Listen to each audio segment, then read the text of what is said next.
Chairman साहब बहुत शुक्रिया।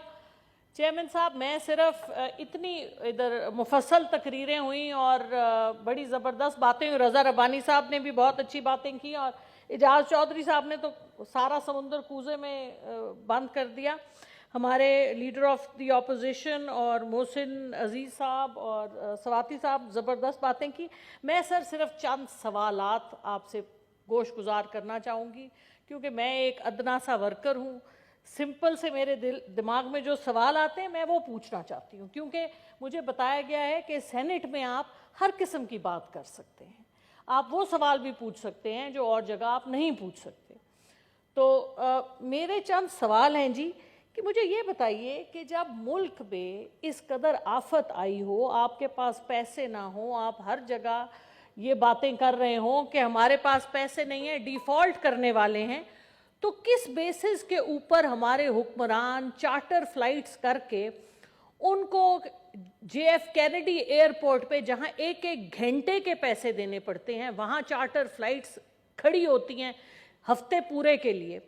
मेरा सवाल ये है कि कैसे अमेरिका के न्यूयॉर्क में सबसे महंगे होटल में जाके हमारी जो लीडरशिप है, हमारे मुल्क की जो हुकूमत है जिसमें 70 से ज़्यादा अरकान हैं, वो वहाँ जाके किस जवाब से रहते हैं जहाँ एक रात का $1000 से ज़्यादा किराया होता है, जहाँ और $4000 सबसे कम जूनियर स्वीट का है। वहाँ जो प्रेसिडेंशियल स्वीट है उसके $10,000 हैं। सर, ये प्लाजा होटल है।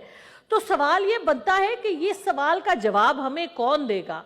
ये कहाँ होता है? दुनिया का कौन सा मुल्क है जहाँ पर इस किस्म के अब ये बातें नहीं सर, ये सवाल तो बनते हैं, ये सवाल पूछे जाएंगे क्योंकि ये सवाल हमारे बनते हैं। अगर पसंद ना आए तो और बात है।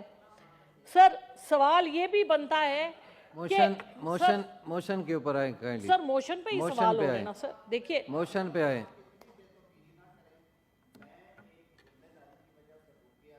Leader of the house, advisory में वादा किया था कि आप आज इसको डिस्चार्ज कर लें, बातें कर लें और उसके बाद करेंगे। बात ये है कि अगर हमने यही तकरीरें आपके लिए बहन, पूरा हाउस खुला हुआ है, आप जम करें, कल भी करें, परसों भी करें, इनके जवाब भी हैं वैसे मेरे पास। सर जरूर दीजिएगा, लेकिन सर बात तो करने दें। अब तो हॉल भी खाली है, कोई लेके तो क्या बैठना, तो उसका भी जवाब मेरी बात करने से? सर, अब तो हॉल भी खाली है। अब कौन सी ऐसी बात हो गई कि कुछ इंसान यानी मोशन काइंडली मोशन पे आए। सर, मोशन के ऊपर तो जो एजेंडा है उस पे आए प्लीज। ठीक है जी। जितनी हम मुजम्मत कर सकें सैफुल्लाह नियाजी साहब के साथ जो उनके घर पे हुआ, मुझे बता दें ये कहाँ होता है? ये कहाँ होता है कि आप एक इनोसेंट आदमी जिसके घर से कुछ ना निकला हो, मुझे बता दें वहाँ से क्या निकला, किस वारंट के तहत? वो जो कागज़ इन्होंने इनको व्हाट्सएप पे दिखाया उसके तहत जिस तरह से इन्होंने इनके ऊपर ये हमला किया और जिस तरह से हमारे सारे पार्लियामेंटेरियंस पे हुआ है, ये कहाँ होता है? इसकी जिम्मेवारी कौन लेता है? कल हमारे honourable leader of the house ने कहा कि वो और हमारे इंटीरियर मिनिस्टर वो दो लोग हैं जो जब भी कोई सख्ती होती है तो वो कहते हैं सख्ती ना करो। तो सवाल हमारा ये है कि ये कौन करता है? सर, इस मुल्क में कौन लोग हैं जो ये जबर करते हैं, जो ये सख्ती करते हैं, जब हमारी सिटिंग गवर्नमेंट कह रही है कि हम तो इसमें मुलव्विस नहीं है, हम तो कहते हैं मत करो? तो सर, ये कौन कर रहा है?